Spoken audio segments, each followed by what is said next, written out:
Hey everyone, it's Abigail of the Black Book Space, and I'm here talking about a new book that I'm reading today on my little lunch break.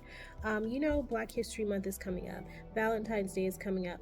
Both of those call for you to read more Black romance novels, and I have a semi-romance, semi-mystery, semi-urban fiction novel that I want to tell you about today. So come on back, grab some water, your tea, whatever you need to tune into this little synopsis here, and come on back.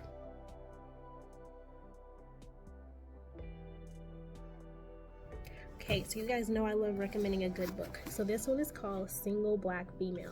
And as you can see, I got it from Target, but you can get it from anywhere. I'm always really excited when I see books at Target that look like this because I'm like, wow, that looks like a really good book. And it's hard for me to pass by books and not purchase one. I really have a problem. I know I need to get it together, but I guess they're worth habits to have.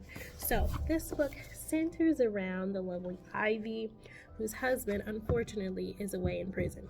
Actually, it's not her husband, it's the father of her children, right? So she's been holding it down for him forever, and they go up and visit him. It takes hours to get to where he is in prison, which actually he is guilty of the crime, but he still wants him to keep coming up there. And Ivy is not about that life anymore. She has created her own business. She has a beautiful salon where she's helping out people in the community and has hired so many people. She's really well known out there. She's actually a celebrity stylist. And at this point, she kind of wants to move on with her life. She's kind of tired of holding it down for him because she feels like it's too much of a burden. And her children have spent a lot of time visiting him in that environment, and she doesn't want that for them. So she decides to move to a different area. So I think you guys know what's going to happen here, right? This book is one that I chose thinking it was something else, right? I normally try to read books that kind of help me to escape from all the racism and foolishness that goes on, but this one actually kind of brought it back full force because unfortunately at this time it isn't something that we've escaped from as a people. It's something that we're still going through. It's something that we're still fighting for and working through. So this book talks about police brutality, and it comes really close to home. One of Ivy's friends is actually a police officer. He's a black man, he's a police officer, and he has to kind of deal with how he, as a cop, navigates racism. When is it called for playing by the book, or when does it call for actually doing what's right? So that comes up in here, and it's not what I was expecting. I don't normally read books like this because they make me sad, and I'd rather read a nonfiction case of something like this so that I can kind of figure out what we're going to do, right? But this one, which just kind of snuck up on me, you guys, I highly recommend it. I think this is a really good book to read with a group of people, right? It's a book club type of book. And speaking of book club types of books, are you guys coming to the Epic Book Chat?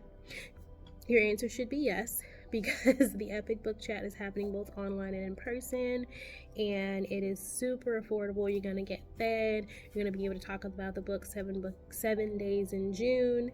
You're going to meet other like-minded people. It's going to be epic. What can I say? It will be a lot more epic if you were there. So if you hop on Eventbrite and you look for the Epic Book Chat, that's where you'll find tickets. They're $15 if you're coming to visit us in person here in South Phoenix, or if you're going to do it online, it's $7, and you have to, provide your own snacks for that, of course.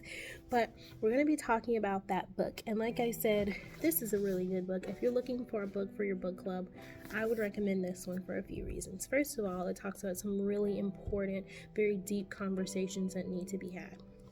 Talks about, if your person was away in prison, would you stay out and hold it down for them? Would you wait for them to get out? Or would you become involved, maybe with someone else? Would you stop visiting them? Would you keep visiting them? Does it depend on what they did? I think in this case, because her man was guilty, Ivy felt a lot better kind of just letting it go. But it was hard because she was also surrounded by his family. That's why she decided to move. Then on another note, if you were a police officer, how would you navigate through this? Seeing a young man brutally beaten by some of your coworkers, how would you go through it? Not to give any spoilers, you know what I'm saying? Because you don't know who that young man is. But I highly recommend the book. And one of my other favorite things about this, I think one of my favorite tropes that comes up so often in books in our community is the friendship. The friendships that hold us down, the men or the women that are in our lives that we can go to and vent to and get advice from. This book is really, really heavily, like that's a big theme in this book as well. So there's Ivy, Coco, Deja, and Nikki, who are all friends, and they really get together and make sure everybody's taken care of. I think that's a really common theme in our books, and it's a common theme that we see in real life too. So if you're looking for a book to read with your group of friends, I highly recommend Single Black Female. You can find it anywhere. You can find it in the bookshop. If you get on my bookshop link, you can find it there. And tell me what you think. If you've read this book, by the way, it's by Tracy Brown.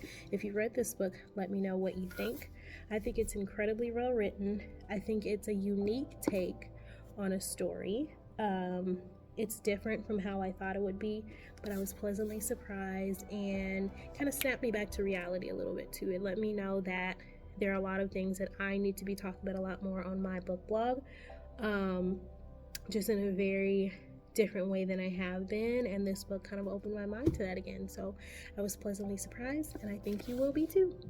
See you all later.